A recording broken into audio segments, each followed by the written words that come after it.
আসসালামু আলাইকুম। তোমাদের দেখছি আর ভাবছি কি একটা স্বপ্ন আমাদের সবার সামনে, তোমাদের সামনে, জাতির সামনে তোমরা নিয়ে এসছো। প্রথম শুরুতেই আমরা যারা শহীদ হয়েছে তাদের কথা স্মরণ করি। যারা শহীদ হয়েছে তারা চলে গেছে এবং তোমাদের দিকে তাকাচ্ছিলাম, ভাবছিলাম তোমরাও শহীদ হয়ে যেতে পারতে। এটা শুধু ভাগ্যের খেলা, তুমি এদিকে রয়ে গেছো, সেই দিকে চলে গেছে। আজকে তারা আমাদের সঙ্গে বসতে পারতো, কিন্তু সেই সুযোগ তাকে দেওয়া হয়নি, তাদেরকে দেওয়া হয়নি।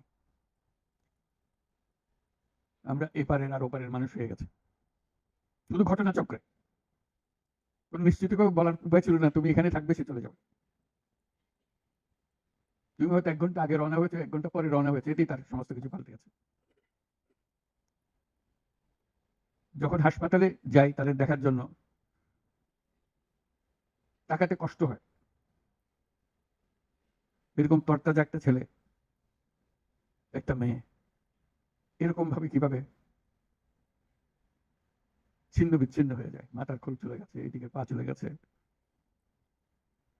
একদম তাজা তরুণ, রংপুরে আমাকে বলল, ফুটফুটে একটা ছেলে, তো স্যার আমি সারা জীবন ক্রিকেট খেলতে চেয়েছিলাম, ক্রিকেটার হব। এখন দেখেন আমার পাটা কেটে কেটে ফেলেছে। ওই পা রাখার আর উপায় ছিল না।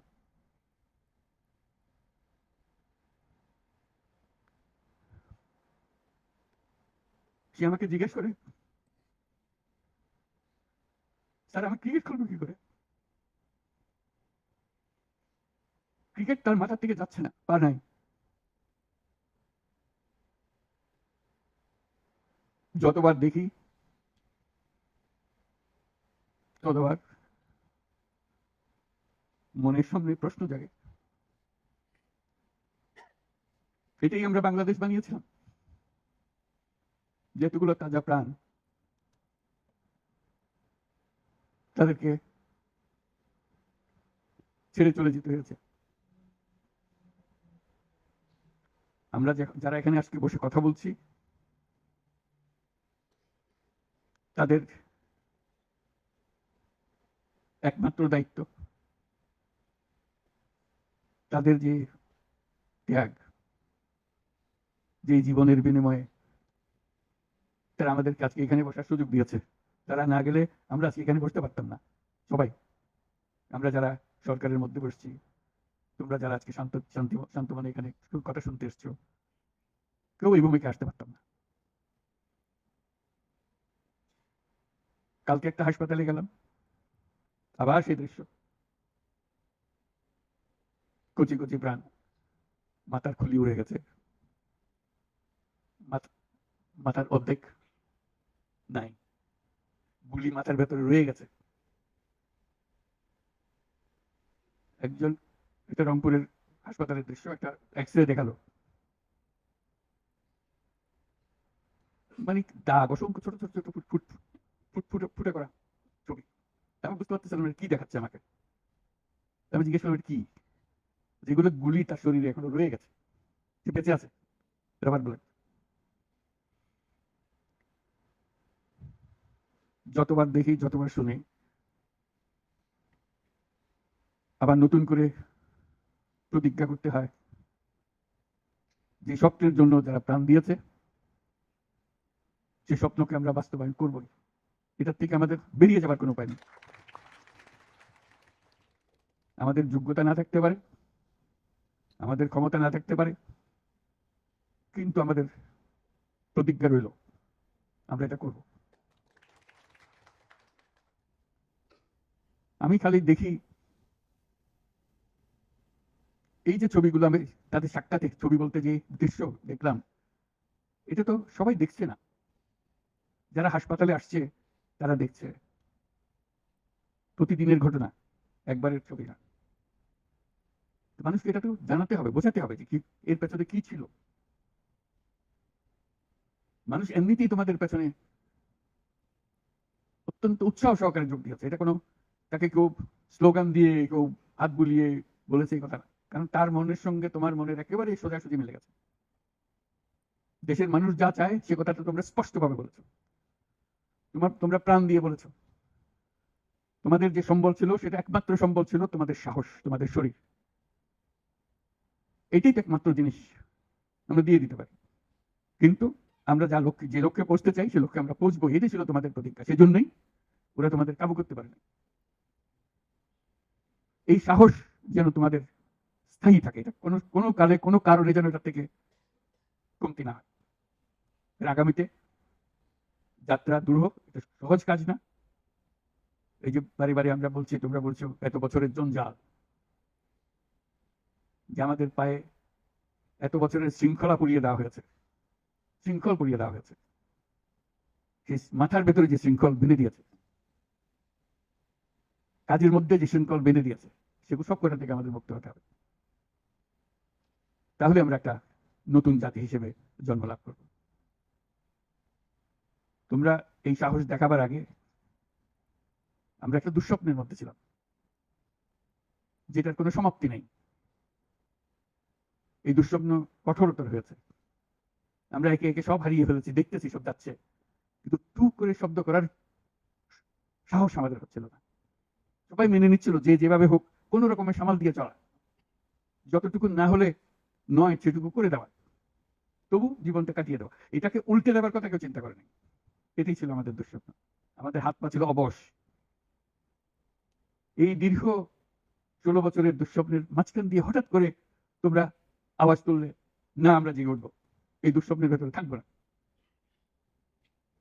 যে সাহস তোমরা দেখালে, যে ত্যাগ তোমরা করলে, হঠাৎ জাতি দুঃস্বপ্ন থেকে জেগে গেল। দেখে আরে সব তো আমাদের হাতের বাইরে চলে গিয়েছিল, আমাদের চিন্তার বাইরে চলে গিয়েছিল, এখন আমরা আবার সোজা হয়ে দাঁড়াবো। এই দুঃস্বপ্ন ভেঙে দেওয়ার যে সাহস তোমরা দেখিয়েছ, তার জন্য সারা জাতি তোমাদের কাছে কৃতজ্ঞ। আমাদের চেষ্টা হলো সে জেগে ওঠা জাতিকে নতুন স্বপ্নের দিকে নিয়ে যাও, যে স্বপ্ন তোমরা দেখিয়েছ। যখনই এই অফিসে আসি, তোমরাও ঢুকেছ, চেহারাটা দেখলেই মনে পড়ে তোমাদের একটা ছবি, কিলবিল করছে ছেলেরা এর ছাদে, এর ওখানে, প্রতি জায়গাতে দখল করছে এই অফিস। মনে পড়ে যে ওরাই তো এই অফিস আমাদের জন্য মুক্ত করে দিয়েছে, আমরা আজকে ঢুকতেছি, তোমরা ঢুকলে আজকে। তবে এই অফিস আর সেই অফিস নয়, আমরা নতুন বাংলাদেশের অফিস এটা করেছি।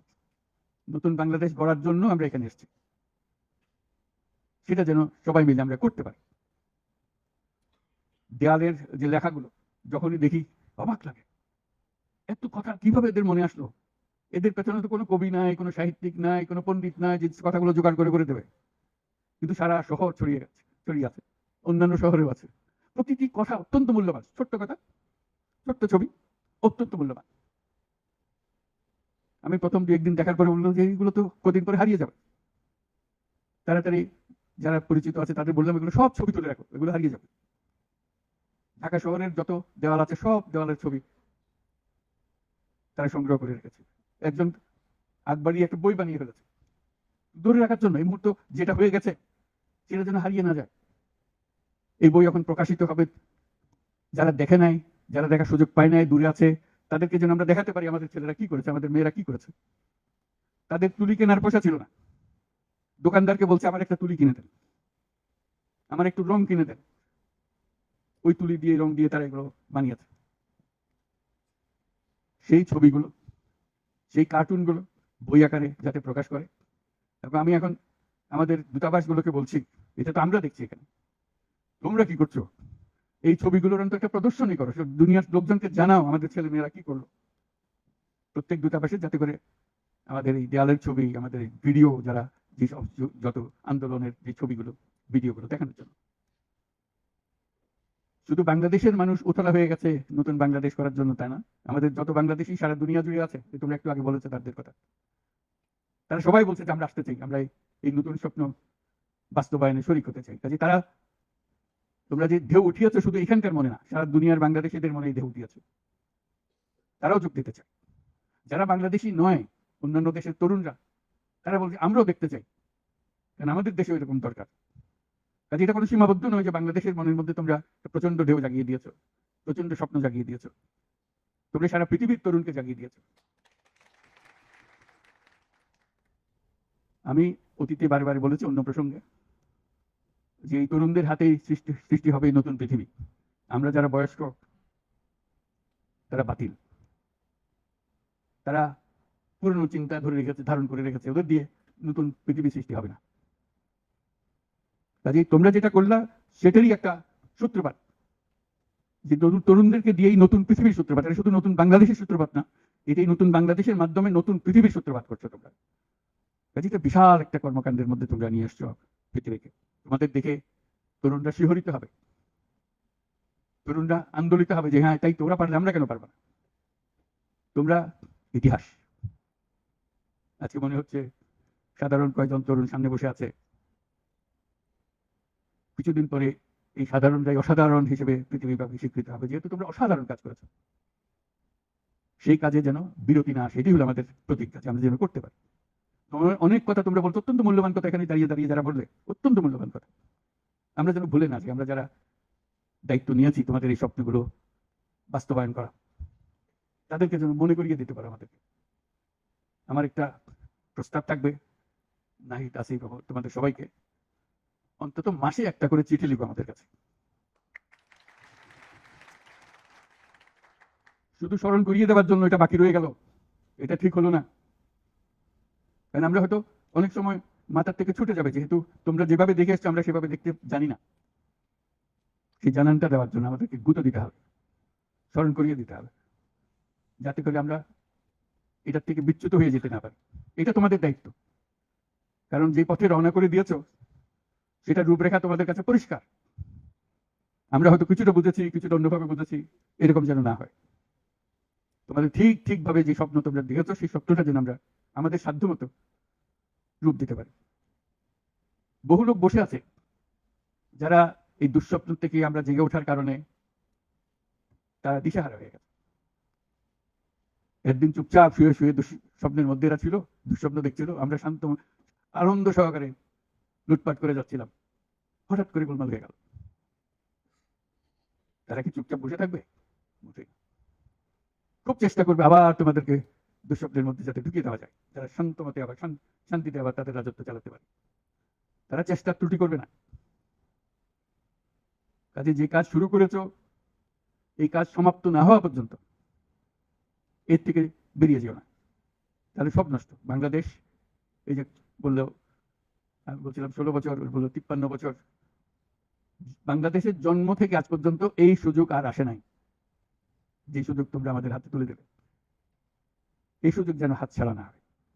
এই সুযোগ হাতছাড়া হলে বাংলাদেশের আর কোনো ভবিষ্যৎ থাকবে না। এটা কোনো দেশ, এটা কোনো রাষ্ট্র আর থাকবে না। কাজে এটা যেন শুধু রাষ্ট্র নয়, পৃথিবীর সম্মানিত রাষ্ট্র হিসেবে প্রতিষ্ঠিত হতে পারে, যেহেতু তরুণরা এটার হাল ধরেছে। এই কারণে এটা ভিন্ন, এই কারণে এটা ইউনিক, অনন্য। এই অনন্য একটা দেশ আমরা তৈরি করতে চাই। মানুষ এসে এটা, দুনিয়ার মানুষ এটা এসে দেখে যাবে, তোমাদের কাছে শিখতে আসবে, তোমাদেরকে নিয়ে যাবে, আমাদেরকে বলো কি মন্ত্র দিয়ে তোমরা এটা করেছো। এই মন্ত্রটা তারা শিখতে আসবে। সেই মন্ত্র হয়তো তোমরাও টের পাচ্ছ না এই কি মন্ত্রটা কিভাবে আসলো, কিন্তু একটা বিরাট মন্ত্র তোমরা আবিষ্কার করছো। এই মন্ত্রকে ধরে রাখবে। এই মন্ত্র যদি শিথিল হয়ে যায় আমাদের কপালে অশেষ দুঃখ। সেই দুঃখ যেন আমাদেরকে দেখতে না।